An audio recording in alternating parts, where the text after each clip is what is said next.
அரிசியை மட்டும் மாவு அரைச்சி வச்சா போதும். நீங்கள் இட்லி ஊற்றுறதுக்கு 1 மணி நேரத்துக்கு முன்னாடி உளுந்து ஊற வச்சு 3/4 மணி நேரம் ஊறினதுக்கப்புறம் அது எடுத்து அரைச்சி நீங்கள் மாவில் கலக்கினாலே போதும். இட்லி பிரமாதம் வரும். முதல்ல உளுந்து நீங்கள் புளிக்கணும்னு அவசியம் இல்லை, அரிசி மட்டும் புளிச்சா போதும். மாவு அரைக்கிறதுன்னு ஒரு பதம் இருக்குது. இன்றைக்கி யாரும் மாவு அரைக்கிறது இல்லை, எல்லாம் ரெடிமேடு இயந்திரமாக வச்சு எல்லாம் வாங்கிட்டு போயிடும். மாவு அரைக்கிறதுலேருந்து ஆரம்பிப்போம். நாங்கள் மாவு அரைக்கும் போது அரிசி மாவு மட்டும்தான் அரைச்சி வைப்போம், உளுந்து மாவு அரைச்சி வைக்க மாட்டோம். இப்போ நம்ம இட்லி ஊற்றிட்டே இருக்கோம், ஊற்றி முடிச்சுட்டு கடைசியாக இந்த மாவு வலிச்சு ஊற்றி ஒரு இட்லி ஊற்றுவாங்க. அது வரைக்கும் நல்லா வந்துட்டு இருக்கும். இந்த கடைசி மாவு இட்லி பார்த்தீங்கன்னா கல் மாதிரி தான் இருக்கும். ஏங்க இது கல் மாதிரி இருக்குன்னா, ஏங்க அது கடைசி இட்லிங்க, கடைசி மாவு அது அப்படி தான் வரும் அவங்களுக்குள்ள, அது அப்படி தான். ஆனால் ஏன் அப்படி வருதுங்கிறத நான் யோசித்தேன். இப்போ நம்ம அரிசி மாவு அரைச்சிட்டு கொஞ்சம் டேபிளில் லைட்டாக இங்கே வச்சிடறோம், உளுந்து மாவு அரைச்சிட்டு லைட்டாக அங்கே வைக்கிறோம். கொஞ்சம் நேரம் பொறுத்து பார்த்தீங்கன்னா உளுந்து மாவு இருக்கிற அடையாளமே இருக்காது, அரிசி மாவு மட்டும் காஞ்சி போய் வெள்ளையாக இருக்கும். இந்த உளுந்தோட பணி என்னன்னா, அரிசியோடைய ஒவ்வொரு அணுக்களுக்கு இடையில ஒரு லேயர் போடுறது தான் அந்த உளுந்து போட்டு நல்லா கலக்கிறோம் இல்லையா, அரிசி உளுந்தும்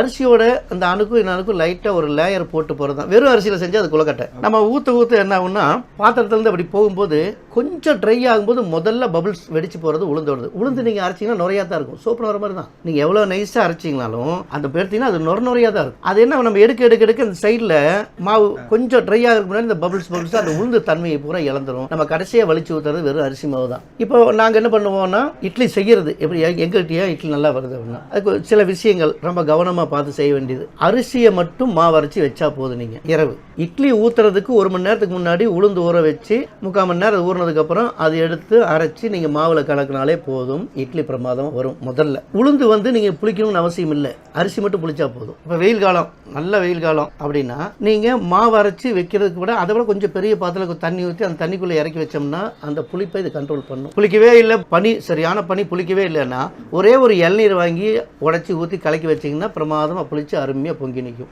அரிசியை மட்டும் மாவு அரைச்சி வச்சா போதும். நீங்கள் இட்லி ஊற்றுறதுக்கு 1 மணி நேரத்துக்கு முன்னாடி உளுந்து ஊற வச்சு 3/4 மணி நேரம் ஊறினதுக்கப்புறம் அது எடுத்து அரைச்சி நீங்கள் மாவில் கலக்கினாலே போதும். இட்லி பிரமாதம் வரும். முதல்ல உளுந்து நீங்கள் புளிக்கணும்னு அவசியம் இல்லை, அரிசி மட்டும் புளிச்சா போதும். மாவு அரைக்கிறதுன்னு ஒரு பதம் இருக்குது. இன்றைக்கி யாரும் மாவு அரைக்கிறது இல்லை, எல்லாம் ரெடிமேடு இயந்திரமாக வச்சு எல்லாம் வாங்கிட்டு போயிடும். மாவு அரைக்கிறதுலேருந்து ஆரம்பிப்போம். நாங்கள் மாவு அரைக்கும் போது அரிசி மாவு மட்டும்தான் அரைச்சி வைப்போம், உளுந்து மாவு அரைச்சி வைக்க மாட்டோம். இப்போ நம்ம இட்லி ஊற்றிட்டே இருக்கோம், ஊற்றி முடிச்சுட்டு கடைசியாக இந்த மாவு வலிச்சு ஊற்றி ஒரு இட்லி ஊற்றுவாங்க. அது வரைக்கும் நல்லா வந்துட்டு இருக்கும். இந்த கடைசி மாவு இட்லி பார்த்தீங்கன்னா கல் மாதிரி தான் இருக்கும். ஏங்க இது கல் மாதிரி இருக்குன்னா, ஏங்க அது கடைசி இட்லிங்க, கடைசி மாவு அது அப்படி தான் வரும் அவங்களுக்குள்ள, அது அப்படி தான். ஆனால் ஏன் அப்படி வருதுங்கிறத நான் யோசித்தேன். இப்போ நம்ம அரிசி மாவு அரைச்சிட்டு கொஞ்சம் டேபிளில் லைட்டாக இங்கே வச்சிடறோம், உளுந்து மாவு அரைச்சிட்டு லைட்டாக அங்கே வைக்கிறோம். கொஞ்சம் நேரம் பொறுத்து பார்த்தீங்கன்னா உளுந்து மாவு இருக்கிற அடையாளமே இருக்காது, அரிசி மாவு மட்டும் காஞ்சி போய் வெள்ளையாக இருக்கும். இந்த உளுந்தோட பணி என்னன்னா, அரிசியோடைய ஒவ்வொரு அணுக்களுக்கு இடையில ஒரு லேயர் போடுறது தான் அந்த உளுந்து போட்டு நல்லா கலக்கிறோம் இல்லையா, அரிசி உளுந்தும்